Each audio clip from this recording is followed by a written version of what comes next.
नमस्कार, मैं हूं आपके साथ पराग गुप्ता। आप देख रहे हैं प्रदेश का सबसे भरोसेमंद news channel India news Uttar Pradesh Uttarakhand. 22 के अग्निपथ में आज हम बात करेंगे सीएम योगी के प्रदेश भर में लगातार दौरे की। साथ ही हम आपको बताएंगे कि कैसे ओम प्रकाश राजभर की जुबान फिसल गई। हम आपको बताएंगे कि कैसे चुनाव से पहले आरोप प्रत्यारोप की राजनीति जारी है।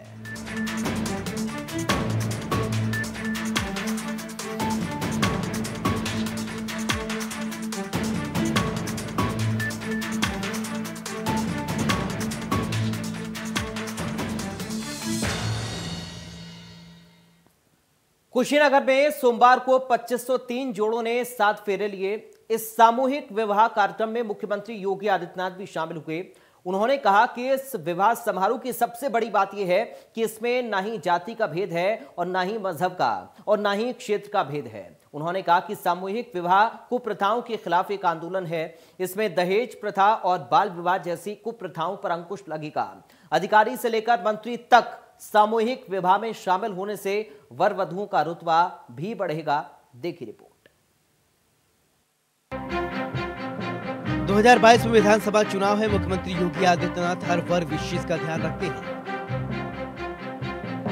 ऐसी कड़ी में कुशीनगर जिला मुख्यालय में स्थित बुद्ध पार्क में 2503 जोड़ों के सामूहिक विवाह का आयोजन कराया गया। उत्तर प्रदेश भवन एवं सन्निर्माण कर्मकार कल्याण बोर्ड की तरफ से कन्या विवाह सहायता योजना के तहत इस सामूहिक विवाह कार्यक्रम का आयोजन हो रहा है।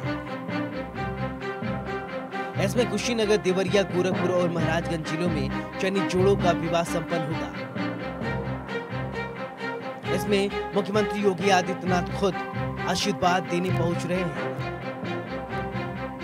मुख्यमंत्री योगी आदित्यनाथ कुशीनगर में 9 दंपति को आशीर्वाद देने पहुंचे। इसमें कुशीनगर के 609 हिंदू और 45 मुस्लिम सहित 654 जोड़े, गोरखपुर 779 हिंदू और 38 मुस्लिम सहित 817 जोड़ों का विवाह संपन्न हुआ। महाराजगंज जिले में 609 हिंदू और 25 मुस्लिम समेत 634 जोड़े और देवरिया के 368 हिंदू और 30 मुस्लिम सहित 398 जोड़े गृहस्थी की। इस तरह मंडल के चारों जनपदों को मिलाकर 2365 हिंदू और 138 मुस्लिम सहित कुल 2503 जोड़ों का विवाह एक साथ संपन्न होगा। इसकी तैयारी पूरी कर ली गई। श्रम प्रवर्तन अधिकारी ने बताया कि इनकी पोशाक को 2,50,30,000 रुपए और योजना की मदद में 16,26,95,000 रुपए खर्च किए जा रहे हैं। उन्होंने बताया कि सभी निर्माण श्रमिक जो बोर्ड के अंतर्गत पंजीकृत हैं 100 दिन की अवधि पूरी कर चुके हैं। पुत्रियों का चयन इस विवाह समारोह के लिए किया गया है। 65,000 दंपति के खाते में आए और 10,000 रुपए उनके कपड़े और दूसरे वस्तुओं के लिए दिए जा रहे हैं। इससे पहले मुख्यमंत्री योगी आदित्यनाथ गोरखपुर पहुंचे। राधा मोहन अग्रवाल सदर विधायक की बेटी को आशीर्वाद दिया। मुख्यमंत्री योगी आदित्यनाथ के साथ नगर विधायक के परिवार के सभी लोगों ने फोटो खिंचवाया। मुख्यमंत्री योगी आदित्यनाथ करीब आधे घंटे बाद विश्वविद्यालय से कुशीनगर के लिए रवाना हुए। मुख्यमंत्री योगी आदित्यनाथ विवाह योजना के तहत हर वर्ग को जोड़ने का काम किया जा रहा है। Bureau report, India news, Uttar Pradesh, Uttarakhand. Om Prakash Rajbhar ने केंद्र और प्रदेश की बीजेपी सरकार पर जमकर निशाना साधा है। उन्होंने संसद में कृषि बिल रद्द किए जाने पर बीजेपी पर हमला बोला और कहा कि अगर सरकार किसानों के हित में बिल को लाती तो उन्हें इस कानून को संसद में वापस नहीं करना पड़ता। इस दौरान उन्होंने कहा कि इस बिल की संसद में रद्द किए जाने से शहीद हुए किसान वापस नहीं जाएंगे और ऐसे में उन्होंने सरकार पर हमला बोला और कहा कि बीजेपी सरकार की करनी और कथनी में अंतर है। सरकार कहती कुछ है और करती कुछ है। देखिए रिपोर्ट। जालौन पहुंचे सुहेल देव। भारतीय समाज पार्टी के राष्ट्रीय अध्यक्ष ओम प्रकाश राजभर ने बीजेपी पर बढ़ती महंगाई को लेकर निशाना साधा। उत्तर प्रदेश सरकार में मंत्री अनिल राजभर पर बयान देते हुए ओम प्रकाश राजभर की जुबान फिसल गई। उन्होंने अनिल राजभर को साइकिल चोर तक कह दिया। इसके अलावा ओवैसी के 100 सीटों पर चुनाव लड़ने पर भी तंज कसते हुए ओम प्रकाश राजभर ने कई बातें कही। आगामी विधानसभा चुनाव को देखते हुए सुहेल देव भारतीय समाज पार्टी के राष्ट्रीय अध्यक्ष ओम प्रकाश राजभर आज जालौन पहुंचे हैं। वह एक निजी कार्यक्रम में यहाँ शामिल होने आए थे। उस दौरान हमने उनसे बात की। आगामी 2022 के चुनाव को देखते हुए आपका ये दौरा अहम माना जा रहा है। पूर्वांचल में आपने सपा के साथ गठबंधन कर सीटें लेने का प्रयास किया, अब बुंदेलखंड की क्या स्ट्रेटजी है? हम उत्तर प्रदेश में जो महंगाई है, भ्रष्टाचार है, जो व्यापारी, किसान, नौजवान, पत्रकार सब लोग परेशान हैं, इससे निजात दिलाने के लिए हमने गठबंधन किया है। और ये हमारा पहला दौरा बुंदेलखंड का नहीं है। हम 2 तारीख को आ रहे हैं ललितपुर में। मैं और अखिलेश जी दोनों लोग साथ रहेंगे। हमारा प्रयास है कि जो प्रदेश में बेरोजगारी बढ़ी है, जो अभी उसको कैसे हम ज़्यादा से ज़्यादा हम नौजवानों को रोज़गार दे सकें, नौकरी दे सकें। जो महंगाई आज के तारीख में जो वादा करके सरकारें आई कि हम महंगाई कम करेंगे, 400 उस समय जब महंगाई कम करने का वादा किया तो 400 रुपया गैस सिलेंडर था। आज वो गैस सिलेंडर 1000 हो गया। जो सरसों का तेल 50 रुपया था कम करने के नाम पर, आज वो 200 पार हो गया। जो अरहर की दाल 55 रुपया थी वो 125 पार हो गई। जो पेट्रोल 60 रुपया था वो 100 पार घूम रहा है। डीजल महंगाई का आलम ये है कि पूरे देश में महंगाई से जनता त्राहिमाम कर रही है।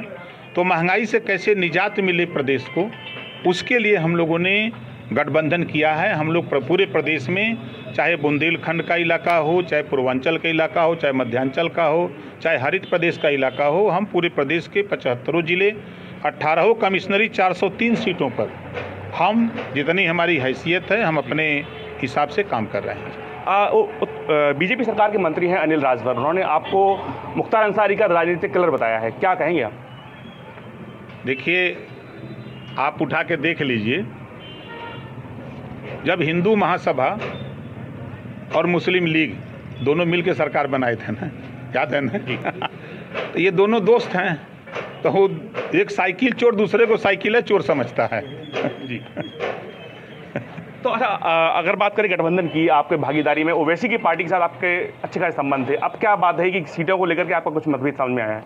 नहीं, देखिए, जब हमने भागीदारी संकल्प मोर्चा बनाया तो उसमें हम लोगों ने 9 लोगों के साथ, पहले 5 लोगों की प्रेस वार्ता लखनऊ किया, फिर 2 लोगों को किया, फिर 2 लोगों को किया, तो 9 लोगों की तो प्रेस वार्ता हुई लखनऊ। उसके बाद हम चंद्रशेखर आज़ाद से प्रयास करते रहे, ओवैसी जी से भी प्रयास करते रहे, मिलते रहे, उनके कार्यक्रम में भी जाते रहे, ऐसा नहीं है। फिर उसके बाद हम शिवपाल जी से भी मिलते रहे। मतलब कोई ऐसा उत्तर प्रदेश का नेता नहीं है जिससे हम न मिलते रहे हों। हमारा प्रयास है कि भाई आप 100 सीट लड़ोगे, सब लोग 100 सीट मांग रहे हैं और सीट है 403 है, तो अगर सबको 100 सीट दे दें अखिलेश जी तो फिर अखिलेश जी क्या करेंगे? तो हमारा कहना था कि भाई 100 सीट के बजाय सब लोग जिसकी जो हैसियत है, कोई 10 लड़े, 15 लड़ ले, 5 लड़ ले, 4 लड़ ले, कोई ना भी लड़े, क्या दिक्कत है, सरकार बना लिया जाए। अच्छा, आखिरी सवाल मेरा आपसे है कि मुलायम सिंह यादव से राजा भैया की मुलाकात अहम मायने मानी जा रही है, क्या कहेंगे इस पर आप? देखिए, अब वो दोनों लोगों का संबंध है, उनकी सरकार में वो मंत्री थे तो अपना मिलते जुलते रहे हैं, तो मिलने जो नेता तो नेता से मिलते रहते हैं, उसमें कोई बात नहीं है। लेकिन राष्ट्रीय अध्यक्ष जो समाजवादी पार्टी के हैं वो कह रहे हैं कि हम राजा भैया को जानते ही नहीं। अब नहीं जानते हैं तब न कह रहे हैं। तो क्या मायने लगा जा रहे हैं? क्या राजा भैया की पार्टी गठबंधन करने जा रही है? ऐसा कुछ नहीं है। देखिए, नेता एक नेता से मिलता है तो उसका बाल का खाल निकलता है, ऐसा कुछ है नहीं। शुक्रिया हमसे बात करने के लिए। तो ये थे साथ हमारे साथ सुहेल देव भारतीय समाज पार्टी के राष्ट्रीय अध्यक्ष ओम प्रकाश राजभर, जो आज जालौन पहुंचे थे। उन्होंने बताया कि निश्चित तौर पर इनका ये दौरा अहम है और आगामी 2022 चुनाव में यहाँ पर फतेह करने की प्रयास करेंगे। इंडिया न्यूज के लिए आशीष शेवरे, जालौन। वहीं भारतीय सुहेल देव समाज पार्टी के राष्ट्रीय अध्यक्ष ओम प्रकाश राजभर ने केंद्र और प्रदेश की बीजेपी पर जोरदार हमला बोला। उन्होंने संसद में कृषि बिल रद्द किए जाने पर बीजेपी सरकार पर हमला बोलते हुए कहा कि अगर सरकार किसानों के हित में बिल को लाती तो उन्हें इस कानून को संसद में वापस नहीं करना पड़ता। ये बात उन्होंने जालौन के उरई में पत्रकारों से बात करते हुए कहा।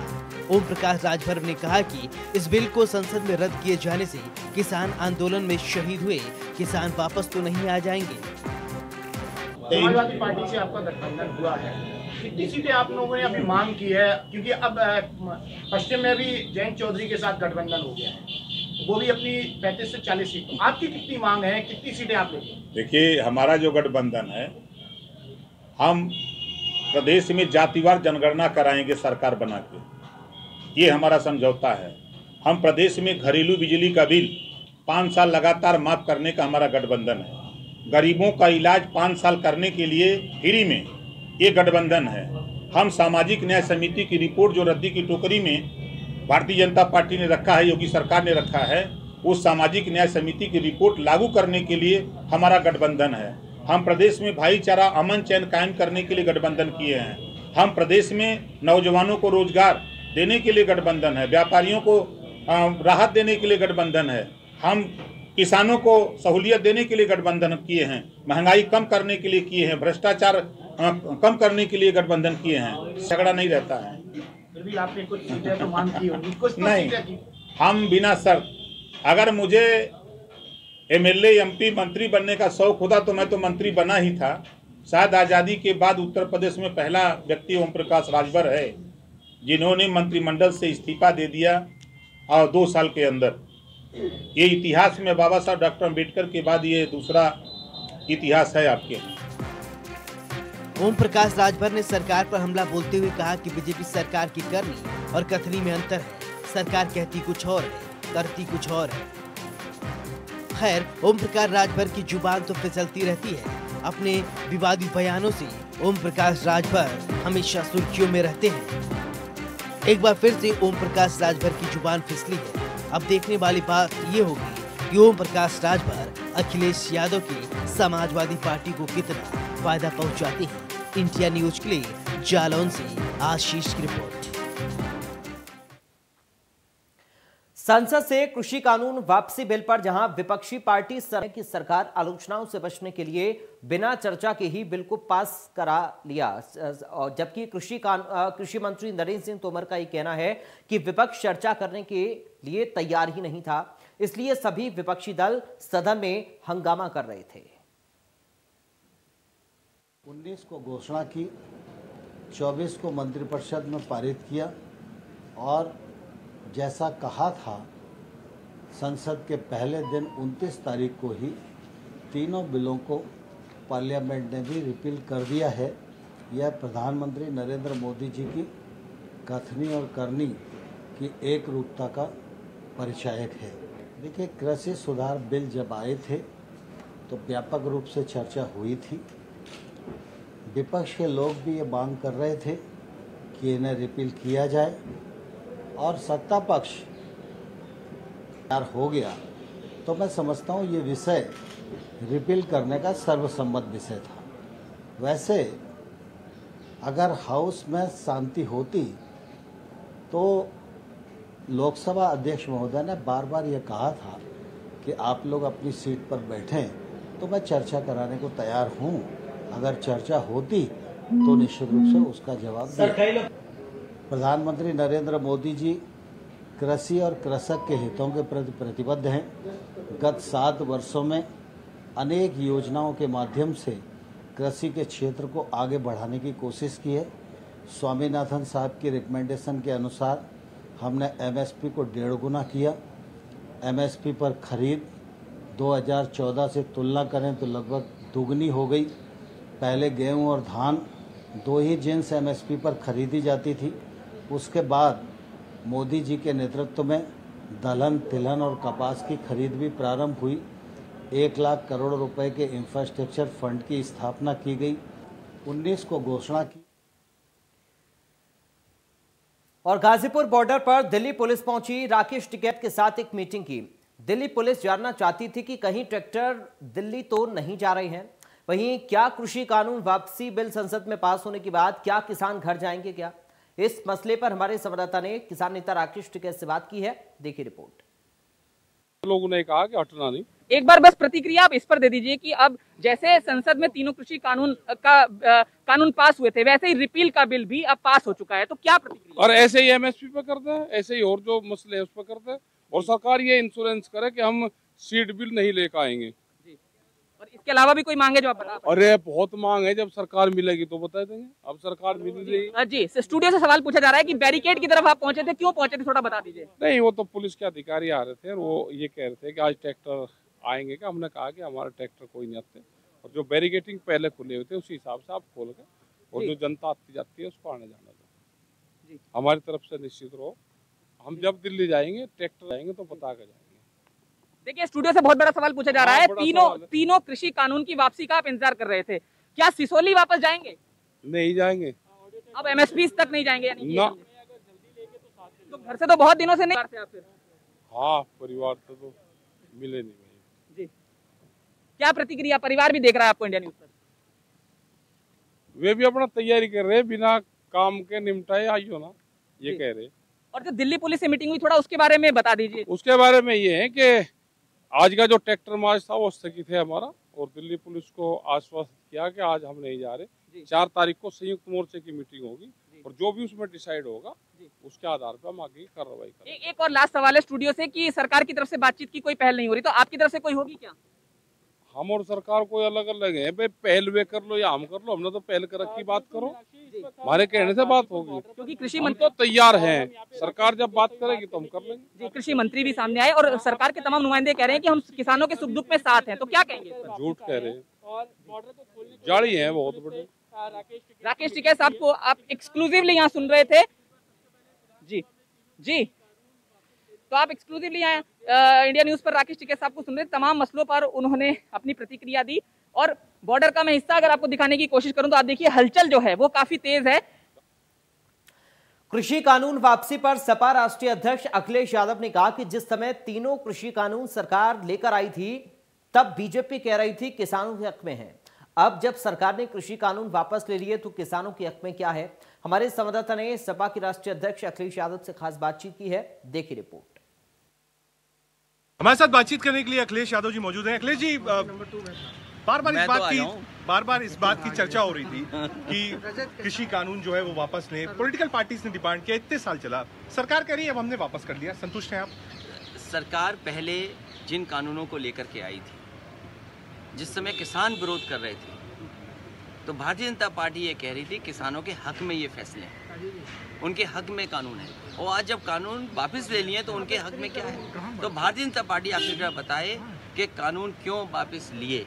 ये तो किसान चाहते ही थे पहले, और तब जब कितने शहीद हो गए वहाँ पर। 2 चीज पर चर्चा, एक डिबेट नहीं हुई हाउस में, और दूसरा एमएसपी की गारंटी की डिमांड। चर्चा होनी चाहिए और एमएसपी के लिए कानून बनना चाहिए, किसानों के एमएसपी के बिना कोई खरीद ना हो। अखिलेश जी, एक आखिरी सवाल, क्योंकि यूपी में भी चुनाव है 5 राज्यों में, लोग इसको ऐसे देख रहे हैं कि वेस्टर्न यूपी में बहुत ज्यादा प्रभाव था इस पूरे कानून का, इसको वापस दिया गया, अमित शाह को प्रभार भी दिया गया है।